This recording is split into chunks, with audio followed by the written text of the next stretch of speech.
Bonjour à tous. Je m'appelle Assietou Diop Camara.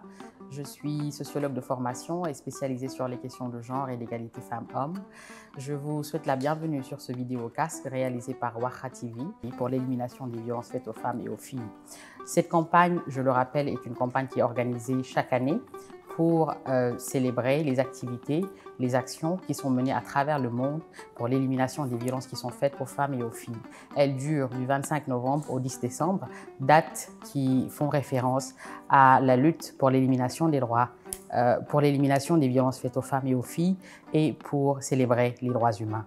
Nous recevons sur ce plateau deux éminentes personnalités qui sont Madame Dior Falso, première femme procureure du Sénégal, et Monsieur Daouda Diop Genre, spécialiste des questions liées au genre et à l'égalité femmes-hommes. Bonjour, très chers invités, et bienvenue. Bonjour Aïssatou. Bonjour Aïssatou. Bonjour. Alors, je le rappelle, je le disais en début de propos, nous avons des invités d'éminentes personnalités. Je m'en vais très rapidement présenter Madame Dior Falso. Madame Dior Falso, que nous recevons aujourd'hui sur ce plateau, est magistrate de formation, première femme procureure du Sénégal, de la République du Sénégal en 1976. Elle est membre fondatrice de l'Association des juristes sénégalaises. Madame Dior Falso a également été la directrice de l'éducation surveillée et de la protection sociale, directrice des affaires juridiques à la Sonatel. Elle a également travaillé au tribunal pénal international sur la question rwandaise, bien entendu, pendant 8 ans. Et elle continue aujourd'hui de faire de la consultance, plus précisément pour la Cour internationale. Madame Dior Falso, je le rappelle, est l'une des personnalités qui ont eu à mener le projet de loi sur la criminalisation du viol. Je pense que je vais lui donner la parole à Madame Dior Falso pour qu'elle revienne sur son parcours, sur les brillantes notes qu'elle a eu à écrire qui sont relatives à l'élimination des violences qui sont faites contre les femmes et les filles au Sénégal. Madame Sow. Oui, enfin, je pense que vous avez dit l'essentiel de mon parcours. Je ne reviendrai plus. Il est toujours difficile un peu de parler de soi. Ce que je notais et qui me fait réagir, peut-être, c'est effectivement par rapport peut-être à la criminalisation du viol et de la pédophilie. Je trouve d'abord, je dois saluer ce travail qui a été fait, puisque je pense que ça n'a pas été facile d'ailleurs. C'est une véritable, je pense, c'est une loi qui est très importante pour le Sénégal. Et je suis un peu désolée de voir qu'à l'heure actuelle, il y a peut-être beaucoup d'amalgame concernant cette loi-là, et on la critique en disant qu'elle ne sert à rien. Mais je pense que les personnes qui font ça vont un peu rapidement en besogne, dans la mesure que c'est une loi qui a été adoptée en 2020 et qu'à l'heure actuelle, il n'est pas possible, je pense, de faire un bilan effectif, dans la mesure où ce n'est plus un délit, c'est un crime. Et un crime ne se règle pas en l'espace d'une semaine, en l'espace de 3 mois ou 6 mois, comme on avait eu coutume de le voir, mais pendant des années.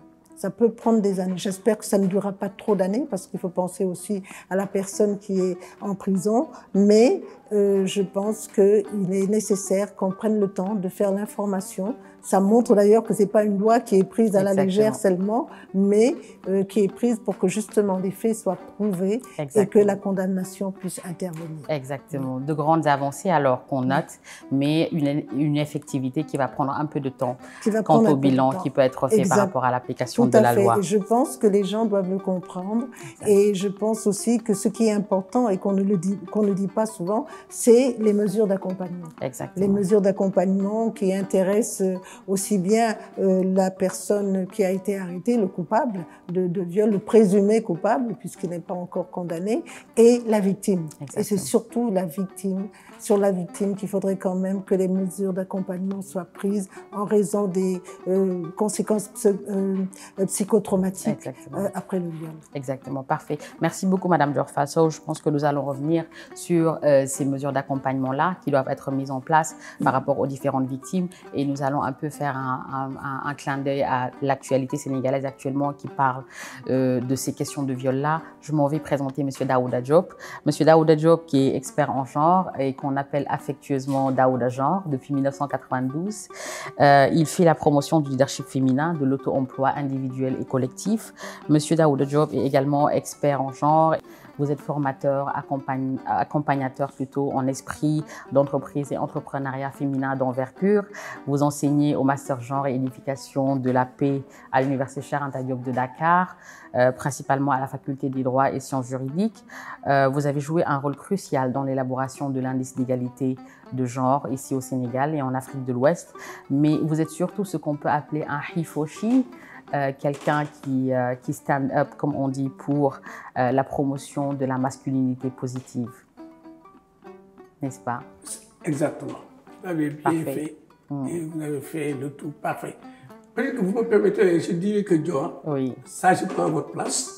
C'est pas seulement la première femme procureure, mais quand elle a été procureure, son action et son adhésion à la justice sociale et à la cause humaine ont fait qu'elle a réglé toutes ces petites questions de banditisme qu'on voyait à Saint-Louis. Exactement.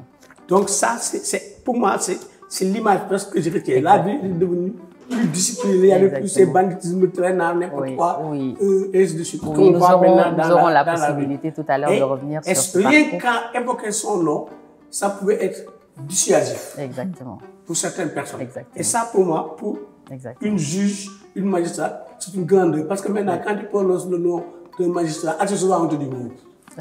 Donc, il y a une dégradation si on prend le temps des Dior et des autres quoi.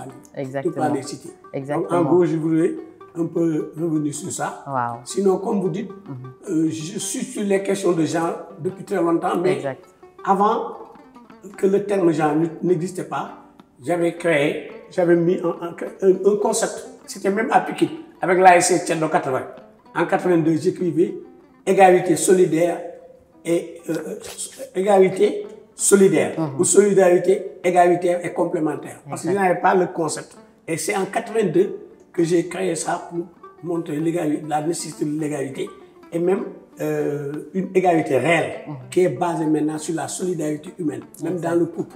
Donc, ce n'est pas une égalité de combat ou ainsi de suite, mais c'est solidaire et complémentaire. Exactement. Et jusqu'à présent, je pense, bon, il y a des gens, les Barbadaises et autres me disent il faut conserver ce concept. Je dis c'est une bataille d'arrière-garde parce que le genre s'est imposé. Exactement. Le concept de genre, bu fekkoon da nga koy tekki ci wolof nan nga ko mën a waxee les différentes communautés ak ñoo nga xam ne ñoom ngay liggéeyandool. waaw pour ma séddale ko nit ñi pour ma expliquer bu baax ci wolof mooy ni ñu la tëggee pour nga nekk li société bi bëgg nga nekk ko xam nga société bi dafa am jigéen am góor suñu jëlee ci juddu kii juddu nekk jigéen kii juddu nekk góor.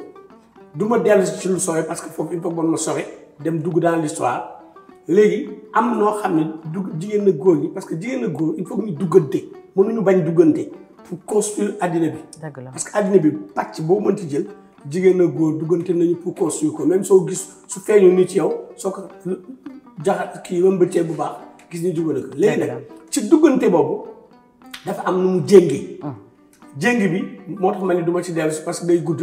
dafa am nu mu jéng boobu nag dafa delloo femmes yi ginnaaw. di leen wàññi de plus en plus ñu dem ba góor ñu nekk seen kaw nekk. wàññi seen ay droits ak seen droit yëpp non seen droit économique politique social culturel organisationnel. seen liberté d'expression. seen liberté d'expression et tout la attaqué. mais du ñëw ci benn fan. ay ati ay junne at. la ñëwee. léegi nag noonu ba nga xam junne dafa tabax góor nii tabax jigéen nii ni mu tabaxee góor yow soo juddoo nekk sexe masculin dañ lay tabax pour nga jëm foofu société bi bëgg. maanaam nga ne koo xam ne day bund xataal góor jigéen ñi dafay yaakaar ni moo leen moom di leen dominer di def yëpp. di ko wane ci sëy di ko wane fépp ci sëy soo jigéen aussi su juddoo ñu defee ko defal boo xam ne dañ naan kii góor gi la fi nekkal. dafa dig dafa def. moom amul droit mais góor bi rek lay topp. waaw moo am droit góor la fi nekkal même Mauritanie par exemple jigéen su juddoo dañ koy mbalax. pourquoi ñu koy mbalax bi c'est pour que mu gonfler. am yaram ainsi de suite am yaram donc dañu lay fabriquer. dëgg la léegi nag jëf boobu ñu lay jëf ba nga nekk comme ni xam nga yow par exemple su ma la xoolee tu fais sénégalaise drianké xam nga sénégalaise drianké c'est ce que les Sénégalais veulent mais on t'a fabriqué ba nga xam même ni ngay toogee. ni ngay waxee ni ngay exprimer wépp day wane ni am na noonu société bi tëggee. daf lay tëgg na mu ko bëggee ci na mu ko gënee baax pour moom. loolu nag mooy indi li ñuy wax genre mooy tëggin boobu. defin boobu ñu def la ko ba nga nekk ni nga nekk mel ni nga mel ni que société bi bëggee pour que société bi mën di continuer. dëgg la léegi je pense que je vais retourner à Madame Dior Fall Sow et je pense que ce que vous avez dit tout à l'heure Monsieur Diop ça résume le concept de genre et comment est-ce que la société perçoit les femmes et les hommes. Il y a eu de très grandes avancées également, on en a parlé tout à l'heure. Il y a eu surtout la grande conférence de Beijing, c'était il y a 25 ans, Madame Dior Fall Sow. Aujourd'hui, en 2021, comment cela se traduit? Quelles sont les avancées? Quels sont les points qui ont été marqués par la société, la communauté internationale en général dans l'égalité femmes-hommes? Qu'est-ce que vous pouvez nous dire par rapport à l'égalité femmes-hommes là? Est-ce que nous avons atteint cette égalité femmes-hommes dans une société comme le Sénégal, 25 ans après Beijing? Alors, 25 ans après Beijing, je pense que si vous me demandez une réponse oui ou non, je vous dirais non. Non. Si c'est une réponse oui/non, je vous dirais vraiment non, mais il faudrait quand même que j'édulcore un peu ce non en disant que depuis Beijing, il y a eu quand même énormément d'avancées qui ont été faites. Exact. Dans la mesure où il y a beaucoup de choses que les femmes avant ne faisaient pas, il y a beaucoup de choses, beaucoup de fonctions à laquelle elles n'accédaient pas. Exactement. Il y a beaucoup de problèmes dans lesquels elles ne pouvaient pas avoir, disons, intervenir parce qu'elles n'étaient pas dans des instances de décision. Et même si, à l'heure actuelle, le problème reste entier, parce qu'il y a très peu de femmes par rapport à la masse critique qui existe, qui sont dans les instances de décision, mais quand même, il y en a. Et je pense que si ça continue, il y aura de plus en plus. Alors, si vous me dites, est-ce qu'elles sont les avancées, je vous dirais, je vous ai répondu déjà un non, mais en mitigeant, parce qu'au niveau du Sénégal, on a effectivement pas mal de choses. Ce serait peut-être très long de vous les lister tous, mais je vous en dirai certaines qui sont quand même importantes.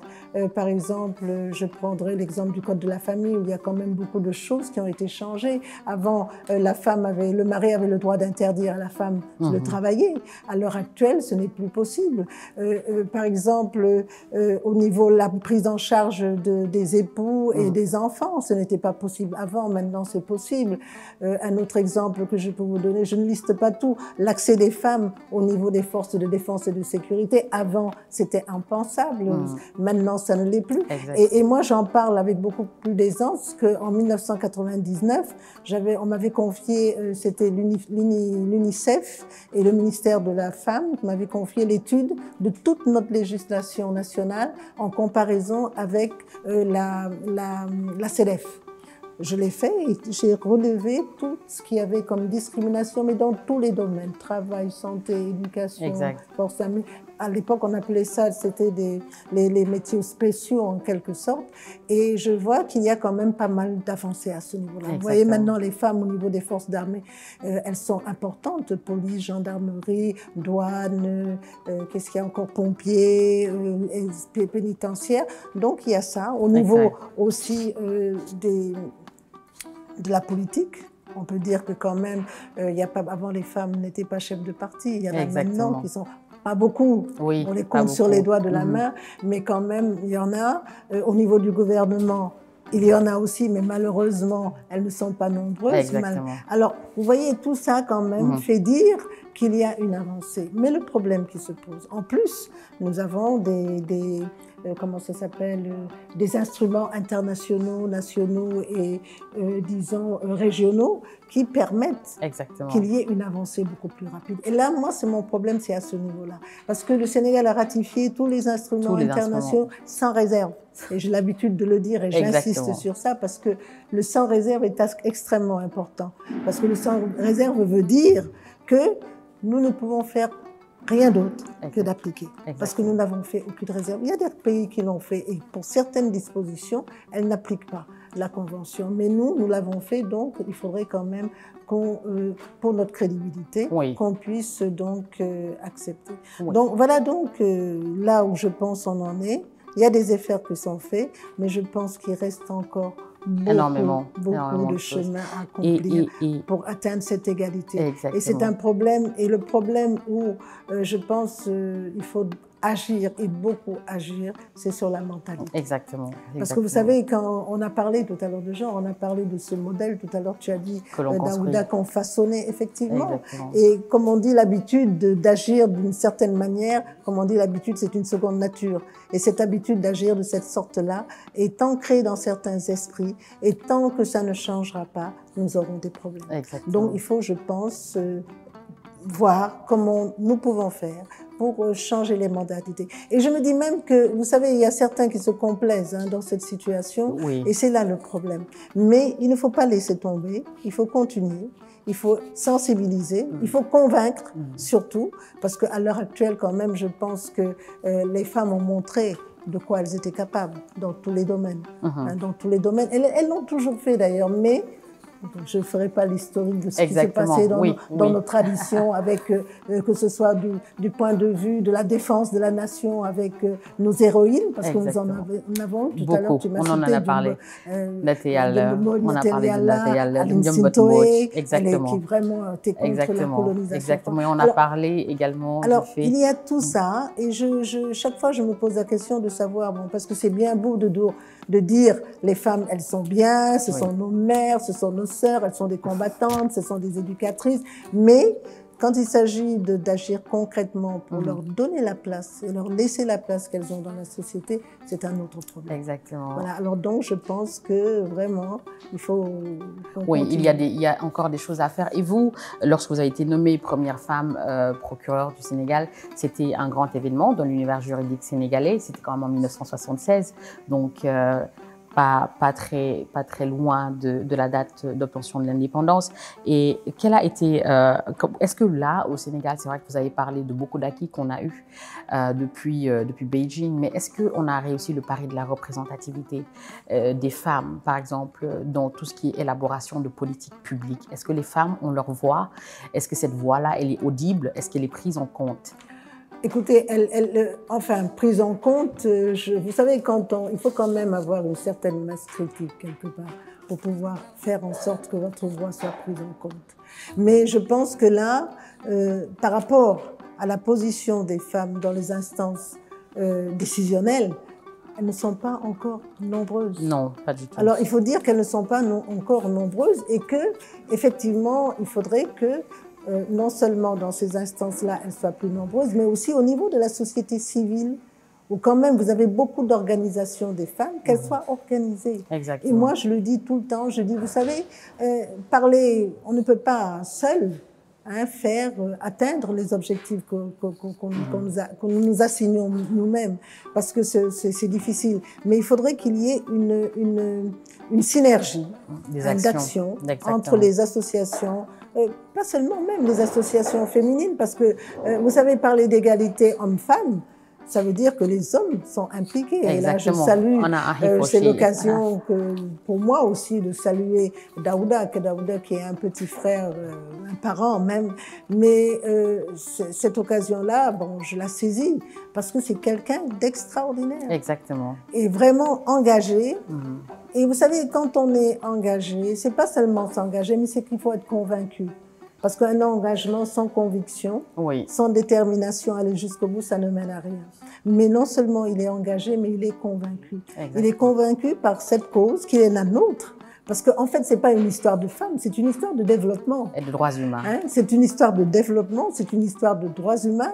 Et il est certain, la Banque mondiale le disait, qu'il ne peut y avoir un pays, qu'il ne peut y avoir une communauté qui puisse se développer si on laisse les hommes et les femmes à l'arrière, les filles et les garçons. Donc, je pense que c'est des constats qui ont été faits à un très haut niveau, disons, de responsabilité. Exactement. Et il est normal qu'on puisse le faire. Et je vous assure que tant qu'il n'y aura pas cette égalité, parce qu'on a parlé, il a dit un mot tout à l'heure qui m'a plu, c'est la complémentarité. Exactement. Égalité et complémentarité, ils peuvent aller de pair. Vous êtes égaux en droit. Et l'égalité homme-femme, c'est quoi? C'est de fournir à chacun, aussi bien aux hommes aux femmes, leurs droits fondamentaux. Ça, c'est l'égalité. Exactement. Ça, c'est l'égalité parce que les droits sont là. Maintenant, il y a un autre problème. Avant cette égalité-là, et ce que nous devons faire, c'est un peu ce qu'on appelle l'équité. en droit. C'est l'équité qui doit précéder. Parce que l'équité, c'est quoi? L'équité, c'est de différencier un peu les cas. Parce que vous êtes homme, je suis femme. Est-ce que nous avons les mêmes besoins? Les mêmes besoins. Est-ce que nous avons les mêmes droits? Et comment sont réalisés ces besoins-là? Exactement. Dans les droits. Et c'est là qu'il faut rétablir un certain équilibre. Et on ne pourra pas, si on n'a pas cette équité qui mène vers l'égalité, c'est l'équité qui mène vers l'égalité. Donc, il faut tout faire pour que l'équité déjà existe, cet équilibre-là, pour qu'on puisse aller vers l'égalité. Exactement. Donc, répondre aux besoins des femmes et des hommes pour une société équitable. Monsieur Daouda Diop, Monsieur Daouda Genre, vous vous engagez auprès de votre communauté depuis très longtemps, depuis bien des décennies, et vous vous engagez pour la promotion de l'autonomisation des femmes et des filles. Alors, pourquoi est-ce que vous pensez qu'il est important d'impulser le leadership féminin dans les différentes communautés dans lesquelles vous travaillez? Merci, c'est une question extrêmement importante, surtout dans ce Sénégal. Et comme disait tout à l'heure Dioré, on dit oui, vous êtes nos mères, vous êtes nos sœurs, et ainsi de suite. Ça, à la limite, c'est un discours endormant. C'est ça. Je suis d'accord. Endormir la personne et faire ce qu'on veut. En réalité, si on n'organise pas ensuite, comme disait Dior, l'équité, c'est un moyen de l'égalité. C'est-à-dire, ce n'est pas l'égalité, mais ça permet d'atteindre l'égalité. Comme la parité. Ça permet d'arriver à l'égalité et de prendre les mesures qu'il faut rectifier, ce qu'il faut rectifier. Maintenant, disons, en travaillant avec les communautés, les changements d'abord que j'ai perçus, c'est pourquoi je dis que c'est possible. Exact. Par exemple, je vous donne un exemple. Je cite Kaymor. C'est dans un projet financé par l'USAID, géré par la direction des eaux et forêts, qui s'appelait PGCL. On a été là-bas, Salimata Ba et moi, et les femmes n'accédaient pas au lotissement. Du simple fait qu'on en a parlé, les femmes en ont parlé. À l'époque, c'était une communauté rurale. Le président de la communauté a été sensible à la question jusqu'à dire que désormais, si on fait des lotissements, on donne à des femmes et des femmes ont reçu. Pour vous dire que donc, s'il y a le dialogue, la discussion, ainsi de suite, les gens arrivent à des niveaux de compréhension supérieurs, ainsi de suite. Ça, c'est une chose. Non seulement, mais accéder au terrain. Il y a un projet USAID. Vous allez dire que je suis tout l'USAID. Mais il y a un projet USAID où il y avait des crédits. Mais pour que tu accèdes au crédit, il faut que tu aies une délibération de communauté rurale qui t'affecte la terre. Le projet est resté 2 ou 3 ans. Il n'y avait aucune femme qui avait reçu un crédit parce qu'ils disaient que ce n'est pas possible. Et les hommes disaient maintenant qu'on leur donne le crédit parce qu'eux, ils peuvent avoir la terre. Parce que la terre leur appartient déjà. Donc, il n'y avait aucune possibilité. On est allé là-bas. On a discuté avec les hommes. On leur a dit, faites un sketch, une pièce de théâtre où vous jouez, vous nous montrez comment faire pour que les femmes accèdent. Parce que dans tous les cas, si les femmes n'accèdent pas, l'argent ne restera pas là et va partir ailleurs pour des communautés qui acceptent. Mais ils ont fait leur sketch et ont montré quelles voies et moyens pour arriver à ce que les femmes. Et un homme a désaffecté ses propres surfaces. Parce que son problème, c'était si je désaffecte ça, si ma femme meurt ou quelque chose, bon, les gens envisagent toujours ces choses. Est-ce que les terres vont me revenir ou vont être perdues? Les gens lui ont montré, et il y avait le chef de village et le président de la communauté rurale, que c'est ta famille qui est d'abord prioritaire. Exactement. Donc, et l'homme a désaffecté ces terrains, pas 0,5 hectares, mais des hectares à donner à sa femme. Et ça a été un exemple où les gens ont commencé à donner à leurs femmes, à désaffecter leurs terres. Parce que toutes les terres presque sont prises et appartiennent à quelqu'un. Donc ça aussi, ça a amené que les femmes ont pu avoir le crédit. Et les hommes se sont rendus compte que quand les femmes ont suffisamment d'argent et travaillent, c'est la qualité de vie qui change. Alors que chez l'homme, ce n'est pas forcément vrai. On va marier une deuxième femme, une troisième, une quatrième, entretenir un deuxième bureau. Exactement. Et Tata Dior parlait tout à l'heure. Donc ça, je disais que donc, tu vois qu'il y a des progrès qui sont possibles, qu'il y a des changements. Donc c'est comment on s'y prend qui pose plus de problèmes. Et maintenant aussi l'appui de l'État. Parce que l'État joue un rôle majeur. Dans un pays, les politiques sont déterminées par l'État. C'est les politiques publiques en réalité qui commandent. C'est pas le privé, ils sont des privés. Ils agissent, ils sont presque des individualités. Mais l'État régente toute la société. Donc même l'accès à la terre, si l'État, nous on le dit depuis plus de 20 ans, l'État n'a qu'à dire que toute délibération de communauté rurale qui n'a pas affecté de terre aux femmes en quantité suffisante sur la base des demandes est nul et de nul effet et donne au préfet la possibilité de faire ça. mais l'État, depuis plus de 20 ans, 30 ans, et ça nous ramène à ce qu'on était en train de dire tout à l'heure, en disant que les femmes et les filles les femmes surtout, doivent être impliquées dans l'élaboration des politiques publiques. Parce que prendre en compte leur voix signifie tout simplement les écouter et connaître leurs besoins. Et ces besoins-là, si on les règle, si on donne aux femmes et aux hommes les besoins qu'ils demandent, on arrive à cette équité et l'équité nous permet d'atteindre l'égalité. Elle y participe de plus en plus, mais sans incidence majeure. Parce que nous sommes des pays, on a ce qu'on appelle le complexe des experts. Donc, même c'est tous les schémas de développement qui ont été développés, c'est les experts qui ont fait ça. Et on n'a pas fait le bilan des experts parce que ces schémas ont échoué. Ils ont fait beaucoup, ils ont échoué. Mais on ne laisse pas les populations élaborer, faire leur propre schéma et mettre ça en œuvre. On ne leur donne pas l'occasion de prouver qu'elles sont fortes ou pas. Donc, en réalité, l'échec des politiques, c'est l'échec des experts. Ce n'est pas l'échec des populations. Parce que ces populations ne sont pas réellement prises en compte. Surtout les femmes maintenant. Parce qu'elles sont déjà rejetées par la société en arrière. Parce que c'est une société quand même très masculine. Et elles sont rejetées et elles n'ont pas toujours eu la formation, les compétences nécessaires pour participer d'une certaine manière. Exact. Mais elles connaissent leurs besoins. Exact. Maintenant, il y a des exemples très pertinents qui reviennent sur ces expériences avec les communautés. Vous avez tout pour que vous ayez des résultats concrets, des résultats positifs. Maintenant, nan la jigéen ñi wara def ba ñu boole leen ci élaboration politique yooyu. C'est très bien que nga wax ni jigéen ñi wara def. Elles doivent se lever et si tu veux éviter oui ou jusqu'à la mort. Parce que Sénégal, notre modèle aussi c'est oui ou jusqu'à la mort. C'est-à-dire la personne qui est là, tout le monde se range derrière cette personne et tout le monde lui dit oui. Exactement. Ton père est le meilleur père, ta mère est la meilleure mère, donc c'est bon. Alors le c'est bon là, c'est ça le problème majeur. Donc il vaut mieux que les femmes participent sans des oui jusqu'à la mort, en disant nous participons pour notre communauté, pour nous-mêmes. C'est-à-dire qu'on participe pour nous, pour nos enfants et pour la communauté. Parce que communauté, progéniture et soi-même, on ne peut pas les détacher. Si les femmes commencent à le faire, elles vont petit à petit acquérir l'expertise. Parce que c'est en faisant, pour certaines catégories de personnes, il y en a qui vont à l'université, qui deviennent des agrégés, des professeurs, et ainsi de suite. Ils sont très forts.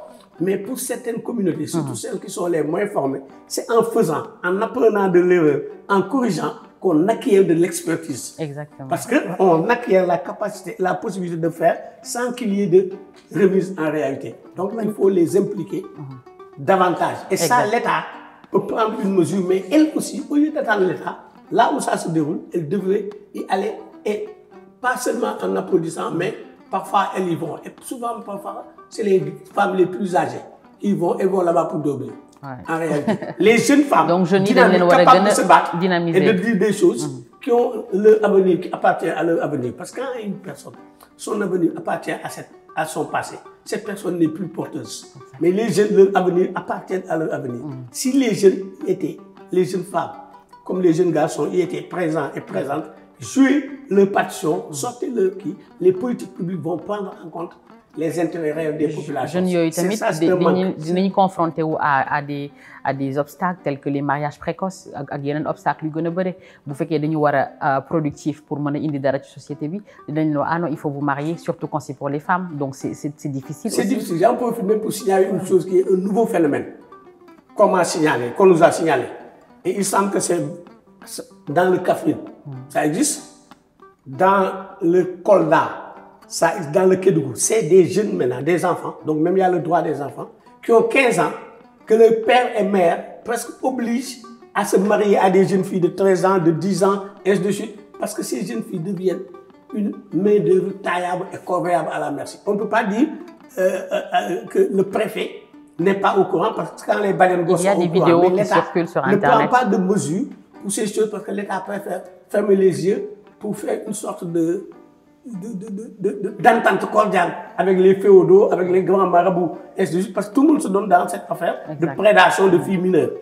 Alors ça, l'État n'a pas encore parlé de ça, alors que ça commence à exister. Moi, je me propose que si j'ai un peu de moyens, je mène une enquête dans ces endroits pour montrer l'ampleur du phénomène et proposer. Mais il y a déjà les lois qui existent, qui fait qu'un enfant a un âge de mariage, une fille a un an de mariage, où l'État pouvait déjà saisir si l'État donnait des directives au sous-préfet et au préfet. Tata Dior, par rapport à la participation, oui. waaw man dama bëgg a tuddal dinaa ko wax si olof. comme question bi posé woon naka si olof.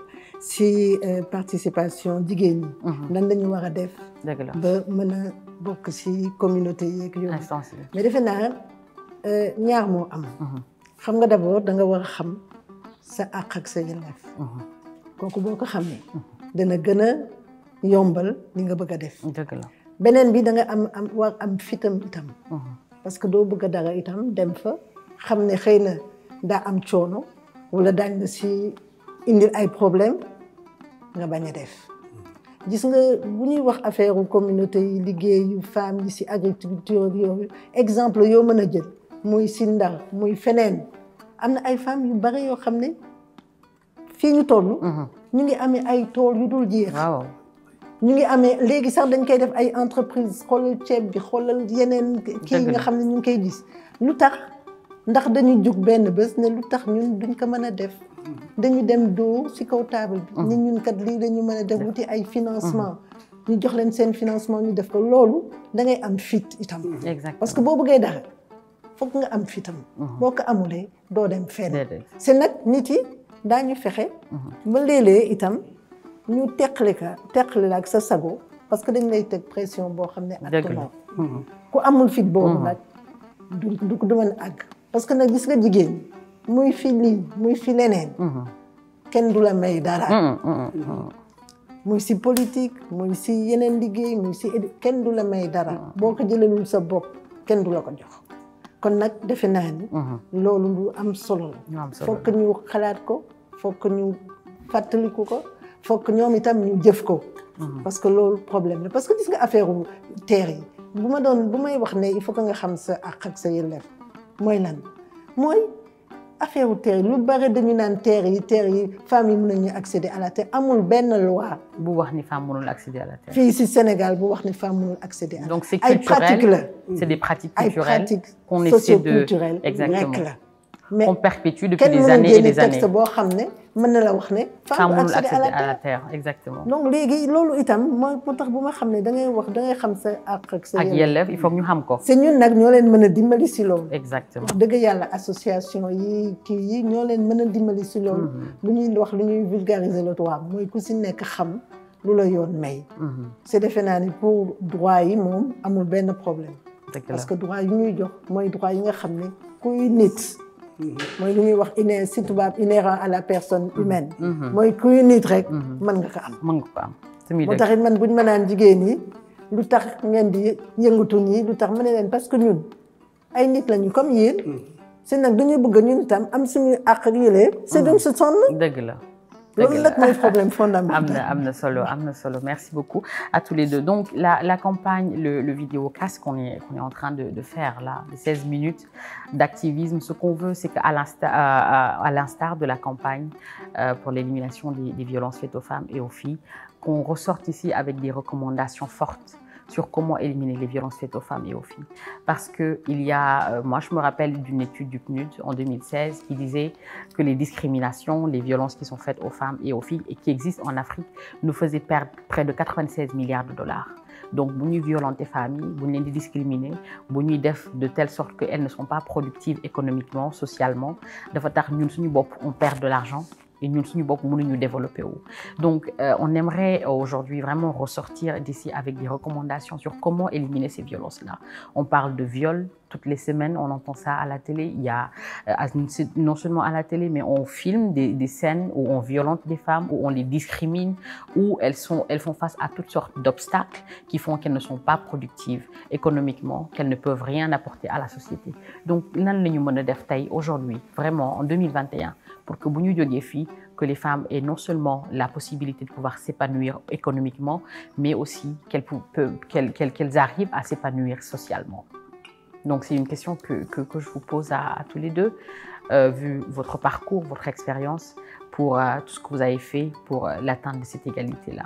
D'abord, moi je pense que le problème fondamental de ces violences-là résulte du statut que l'on donne à la femme dans la société. Vous savez, il faut dire les choses telles qu'elles sont. À l'heure actuelle, les femmes sont toujours considérées comme sujet inférieur. Que ce soit au niveau de la famille, que ce soit même quelquefois au niveau professionnel, il y a des exceptions. Mais en général, elles sont considérées comme inférieures. Mais vous voyez même une femme qui a atteint un certain niveau et qui a quelques postes de responsabilité, mais des hommes ne la respectent pas. Non. Vous voyez dans l'armée, il y a des cas, les femmes le disent, hein, vous avez un degré supérieur, mais il y en a quelqu'un, il y a des gens, des sous-officiers, qui ne veulent pas les saluer. Exactement. Parce que ce sont des femmes. Exactement. Donc, je vois que donc ça, c'est un problème, déjà. Hein, c'est la place qu'on met, que la femme a dans la société. Et il faut savoir aussi pourquoi elle a cette place-là, pour pouvoir régler le problème. Vous faites un constat, maintenant, comment faire pour le régler? Et quand on analyse, on se rend compte que c'est un problème d'éducation. Exactement. Et d'éducation de base. Et quel est le premier vecteur de socialisation de l'enfant? C'est la famille. Ensuite, l'école prend le relais. Exactement. Et au niveau de la famille, qu'est-ce qui se passe?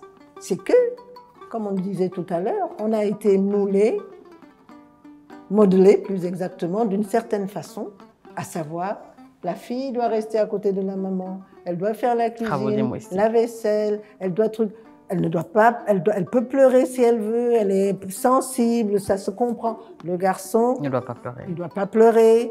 C'est un homme, il doit jouer avec, il ne doit pas jouer, la fille doit jouer à la poupée ou à autre chose. Non, lui, c'est des trucs vraiment virils.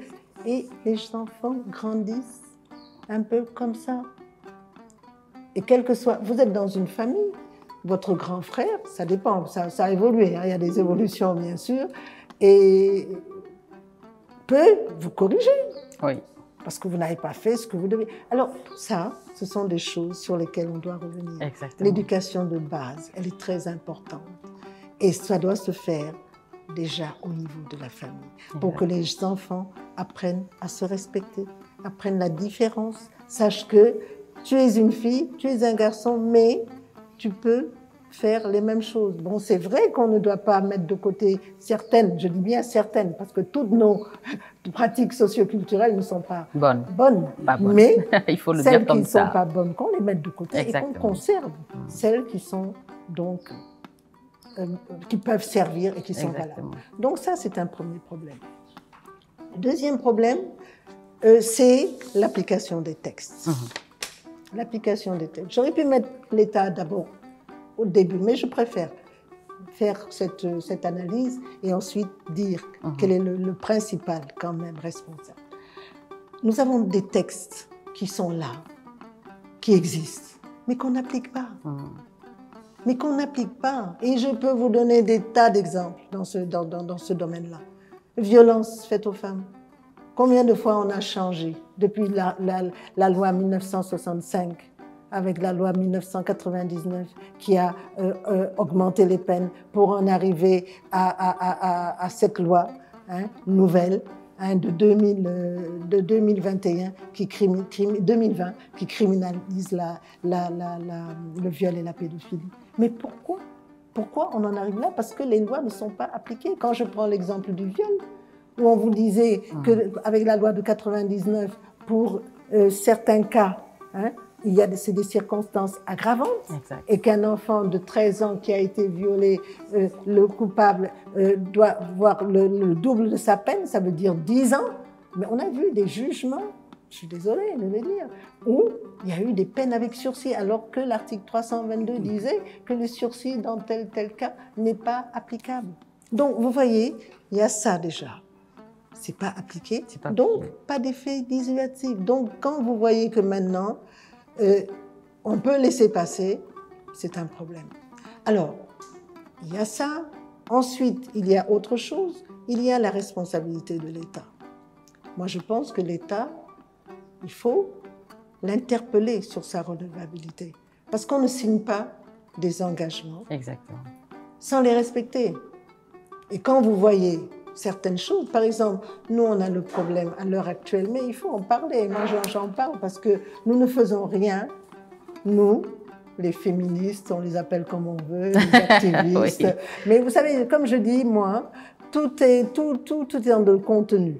de ce qu'on dit. Exact. Hein? Moi, je suis féministe africaine, et je considère que si je défends mes droits, qui me sont propres, mes droits fondamentaux, en tant qu'Africaine, pour pouvoir participer à mon développement, moi, c'est ça mon féminisme. C'est exactement ça. C'est ça mon féminisme, et le faire en tenant compte aussi de mes réalités socioculturelles. Exactement. Je ne suis pas une féminisme par mimétisme. Exactement. Je n'ai pas besoin d'aller chercher ailleurs ce que j'ai ici, parce que c'est un complexe. Souvent, c'est ce que je dis aux gens. Quand ils disent « oui, mais arrêtez d'aller chercher vos exemples », je dis « mais moi, je ne suis pas complexée, parce que je ne vois pas ce que les autres ont de plus que moi, qui suis africaine. Rien du tout. Ils ont un cerveau, un nez, nous avons 2 bras, nous sommes face de la... Il n'y a que la mélanine qui est différente. Exactement. Mais sinon, je ne vois pas pourquoi. C'est la race humaine. Hein, je ferai autre chose.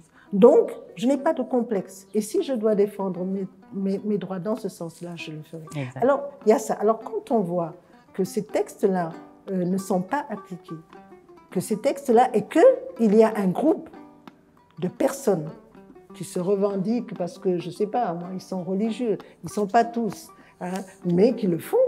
Mais je trouve que c'est extrêmement grave. Parce que, à l'heure actuelle, alors que nous avons quand même, nous sommes dans un état de droit.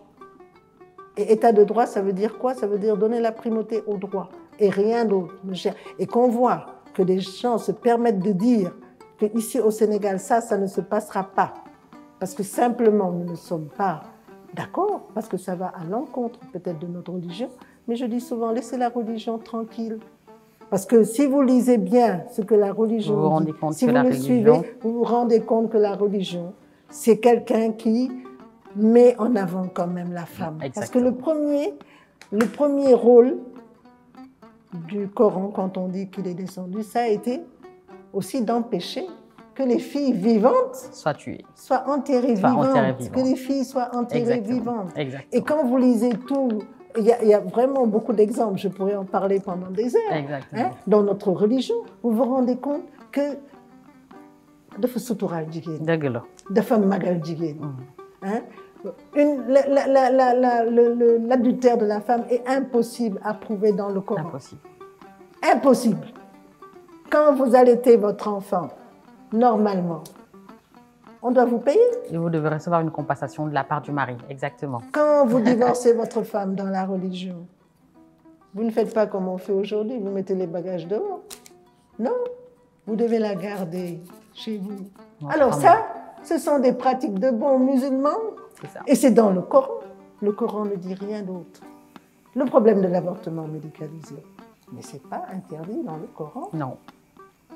On vous dit que quand la vie de la mère est en danger, maintenant la conception du danger de la vie de la mère, il faut la définir. Exactement. Une fille de 9 ans, de 10 ans, qu'on viole, que son père, qu'un étranger viole, qui ne peut pas supporter cette grossesse, qui en meurt. Oui. On a vu des cas. Mais mieux vaut prévenir que guérir. S'il est possible qu'on puisse la libérer pour ne pas avoir ce résultat fatal. Et préserver sa vie. Alors que nous avons signé sans réserve le protocole de Maputo, l'article 14, qui dit en cas de viol, d'inceste, etc., l'autorisation doit être accordée. Mais qu'appelle-t-on le danger, de mettre la vie de la mère en danger? Ça, c'est des concepts sur lesquels nous devons nous étendre.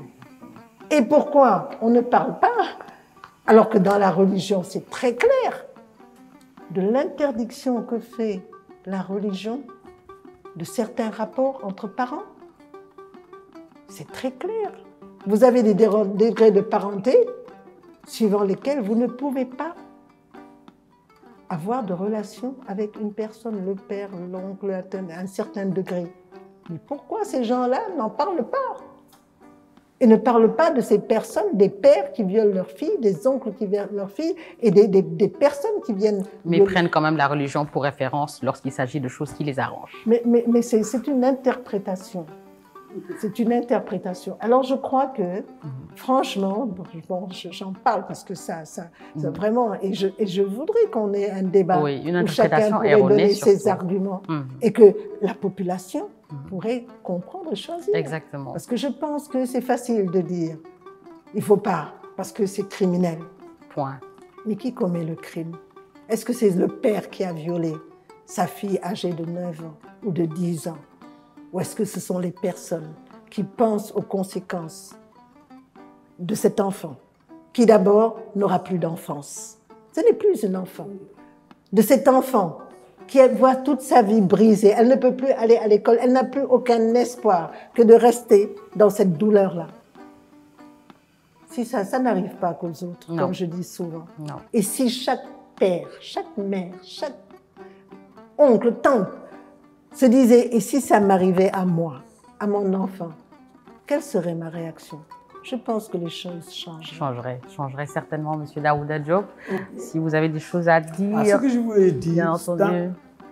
la première chose, c'est que le concept d'égalité n'est pas le concept du Nord. C'est-à-dire on peut faire aux gens des complexes en disant vous avez copié du Nord. Exact. La charte de Kouk-Fouga, Elle était... qui date de 1200 et quelques, Exactement. a réglé la question des relations entre les hommes et les femmes. En son article Et 1. quand même, quand il y avait des décisions de guerre qui étaient prises par la Chambre des hommes, quand la Chambre des femmes remet ça en cause, la guerre n'est pas déclarée. Exactement. Pour vous dire donc, l'Afrique, dans sa tradition, a donné un poids, contrairement à la civilisation eurasienne, où on tuait même les femmes quand ils atteignaient un certain âge, et ainsi de suite.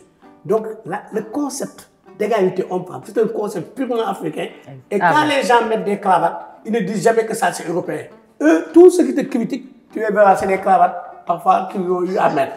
Mais ils ne disent jamais que ça. Alors, ils ont singé l'Europe parce que c'est l'Europe qui met des cravates. Mais quand on dit égalité des femmes, ils disent oui, vous avez importé ça de l'Europe, vous le copiez. Il faut déplacer ça. C'est un complexe qu'on met aux gens pour qu'ils ne parlent pas. Exactement. Maintenant, pour les violences, je voulais distinguer les violences économiques des violences physiques, et ainsi de suite. Le viol étant dans les violences physiques, mais il faut toujours le mettre en exergue. Quand même on dit violence physique, moi je préfère qu'on ajoute toujours le viol sans diffuser ça, sans diluer ça dans violence physique, parce que ça cache l'ampleur de la question et ça cache le thème. Donc ces violences doivent être fortement réprimées dans tous les cas et il ne doit pas y avoir de complaisance. Je donne un exemple pour vous dire que près de plus de 95% des décisions de justice concernant les droits des femmes, surtout sur les violences et les viols, ne respectent pas les textes du pays, les propres textes du pays.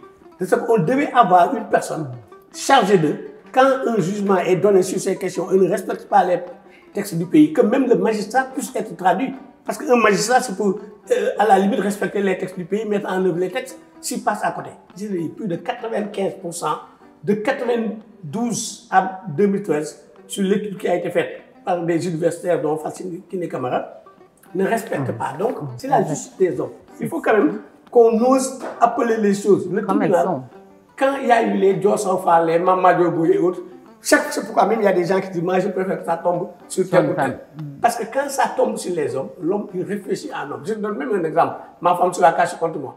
Quand on se la fâche contre moi, quand on se marie, son père a dit qu'il est témoin parce que c'est sa fille dorée, je ne sais quoi. On est allé au tribunal. Son père est venu, j'ai dit monogamie. Son père a dit qu'il ne signe plus. Parce qu'il faut au moins signer la polygamie limitée. Pour vous dire que donc, quand l'intérêt de l'homme tel que conçu, que l'homme doit continuer dans l'éducation de genre, les hommes se révoltent, même y compris quand ils sont d'accord avec leur fille adorée.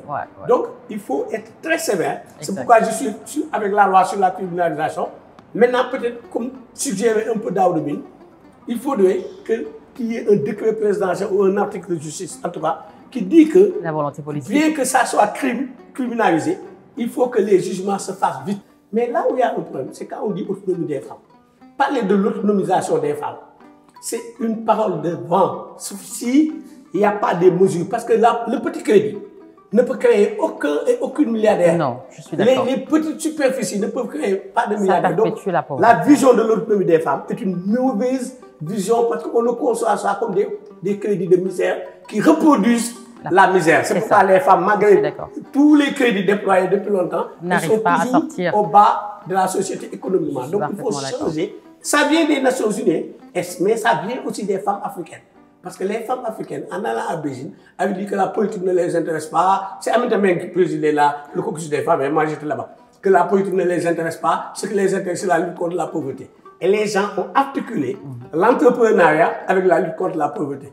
Donc, entrepreneuriat féminin égale lutte contre la pauvreté. Ça veut dire qu'on te sort la tête juste hors de l'eau avec de petits crédits. Ça, c'est une erreur que l'Afrique doit rectifier et que nos États aussi doivent dépasser ces seuils de petits crédits pour il faudrait donc changer ces approches économiques. 10 milliards, si tu le donnes aux femmes sénégalaises, ça signifie à peu près 1250 par femme, pour femmes qui en ont besoin. Donc, tu n'as rien fait. Comment peut-on te donner un crédit de 1250 pour que tu sortes de la misère? Donc, ce sont ces mots-là, mais quand on dit aux femmes, on a donné 10 milliards, tu as donné 10 milliards. Comme si on a fait descendre le monde. Donc, il faut changer totalement les approches en matière d'autonomisation des femmes.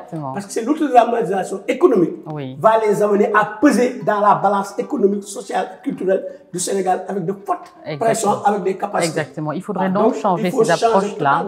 Et les ministères des femmes, c'est normal, hein, on les a éduqués comme ça et formés comme ça. N'ont pas changé, continuent toujours à dire petit crédit, on a donné 10 milliards aux femmes, on a donné. Calcule ça par le nombre de femmes en âge de travailler et qui travaillent, tu verras 1250 par femme, non, 2500 par femme. Cela ne peut pas vraiment poser sur la balance. L'autonomie est mal posée, l'autonomisation, parce que quand on pose l'autonomisation dans ces termes, on n'autonomise pas les femmes. On les confine dans la misère avec la tête juste hors de l'eau. Et quand on est émergent pendant 50 ans, on a le temps de mourir 50 fois. Donc, elles sont en émergence. Exactement. Donc il y a une urgence. Exactement. Il y a une urgence quant aux approches économiques qui sont faites. Mais ce que je retiens également de ce que vous avez dit, c'est vraiment cette notion de mimétisme qui n'existe pas en réalité. Ce qui existe en réalité, c'est, on en a parlé tout à l'heure, Tata Dior, avant de commencer, il faudrait une réappropriation des droits. Ce n'est pas une acquisition des droits pour les femmes, parce que les femmes ont toujours eu des droits, ont toujours excellé sur le plan politique, ont toujours eu à pouvoir s'exprimer de la meilleure des manières, ont mené des résistances. Je pense que la première résistance, elle a été menée par Nateyala avant la colonisation. Donc, il faudrait absolument que l'on se débarrasse de cette notion de mimétisme qu'on veut nous faire croire que les femmes et les féministes et les groupements sont en train de vouloir mettre en exergue. Ce n'est pas cela. C'est que nous savons que nous avons des droits qui ont été bafoués pendant très longtemps et qu'il faudrait dès maintenant pouvoir... En tant que porteur de l'aspiration de la réalisation de l'être humain et de l'être humaine. Exactement, on en a parlé. Au même degré, en égalité. Et donc, je me réclame du féminisme. Pour ne pas mettre les femmes dehors, parce que ne pas s'en réclamer, c'est rejeter les femmes en arrière. Donc, je pense que nous devons marcher ensemble dans la complémentarité. Exactement. Les droits des femmes donc, sont moi, je me réclame comme toi. Féministes. Les droits des femmes sont des droits humains. Donc, c'est tout à fait normal que l'on puisse tous se réclamer féministes, comme Chimamanda Ngozi Adichie l'a dit dans son essai, en disant everyone should be feminist. On devrait tous être des féministes. Et je crois que ça, c'est quelque chose d'extrêmement important. La seule chose sur laquelle j'aimerais que vous reveniez un peu peut-être à Georges, je pense que Daouda l'a brossé tout à l'heure, c'est comment est-ce que vous avez géré, je vais dire entre guillemets, cette nomination en tant que procureur, et pendant toute votre expérience. Vous me racontiez tout à l'heure une très très belle anecdote de comment les Saint-Louisiens vous percevaient et étaient très très contents d'avoir une procureure qui a su quand même relever beaucoup de défis qui étaient liés à des obstacles que les femmes rencontraient à cette époque. Donc, est-ce que vous pouvez juste revenir sur cette expérience-là que vous avez eue en réglant les problèmes que rencontraient les femmes au niveau de Saint-Louis en tant que procureur, toutes les affaires juridiques que vous avez eu à gérer? Oui, alors si vous dites que concernant les femmes, je serais mal à l'aise. Oui. Parce que quand j'étais à Saint-Louis, je n'étais pas procureur des femmes, j'étais procureur de la République. Donc, je gérais les droits de tout le monde. Oui. Donc, j'étais là comme avocate de la société. Et donc, j'étais à la disposition aussi bien des hommes que des femmes. Et je crois qu'à ce niveau-là, il y avait vraiment pas de problème, malgré la réputation qu'on me donnait. Exactement, surtout cette réputation-là. Les images qu'on se fait d'une personne, d'être toujours défenseur des femmes. Ce qui n'est pas inexact, mais j'avoue que je pense que j'ai été quand même juste Et il y a des femmes qui ont été condamnées parce que toutes les femmes ne sont pas, disons, des exemples. Oui. Et donc, il y a beaucoup de femmes que j'ai eu aussi à condamner et puis donc à poursuivre pour des faits et des infractions à la loi pénale. Ce que je peux dire de cette expérience aussi, ce qu'elle m'a permis quand même au niveau de Saint-Louis de démontrer, parce que c'était un challenge pour moi. D'abord challenge parce que bon, j'ai été effectivement la première femme, bon, d'autres auraient pu peut-être l'être à ce niveau-là, mais c'était un challenge pour moi. Et je peux dire qu'il y avait déjà des femmes magistrates au niveau de Dakar. Alors ça a été un challenge parce que déjà, on m'avait demandé de rester à Dakar parce que j'étais une femme et que les femmes, si elles écrivaient, rester à Dakar, j'ai refusé. J'ai dit, il n'y a pas de raison, j'étais la seule de ma promotion avec 5 hommes. Donc si nous avons fait les mêmes études et tout, si vraiment ils sont affectés dans des régions, si moi je le suis, je vais dans la région. Parfait. Donc ne me mettez pas mal à l'aise et dans une situation inconfortable en me faisant une faveur que je ne veux pas. C'est comme ça que je suis allée à Saint-Louis, donc j'étais la première aussi à être sortie de Dakar.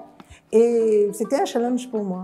Et je pense que j'ai dû faire mon travail pour montrer que justement c'était une porte ouverte à toutes les femmes et qu'elles pouvaient très bien, dans la magistrature, accéder à ce niveau-là et même aller de l'avant. Et je crois que c'est ce qui est important dans le message que les femmes veulent porter. C'est-à-dire, on ne veut pas défendre quelque chose et ne pas faire tout ce qu'il faut, et ça demande des sacrifices, pour être des exemples et montrer que il n'y a pas, disons, de barrage pour dire vous ne pouvez pas aller jusque-là. Exactement. Et l'exemple l'a prouvé, il n'y a pas que moi.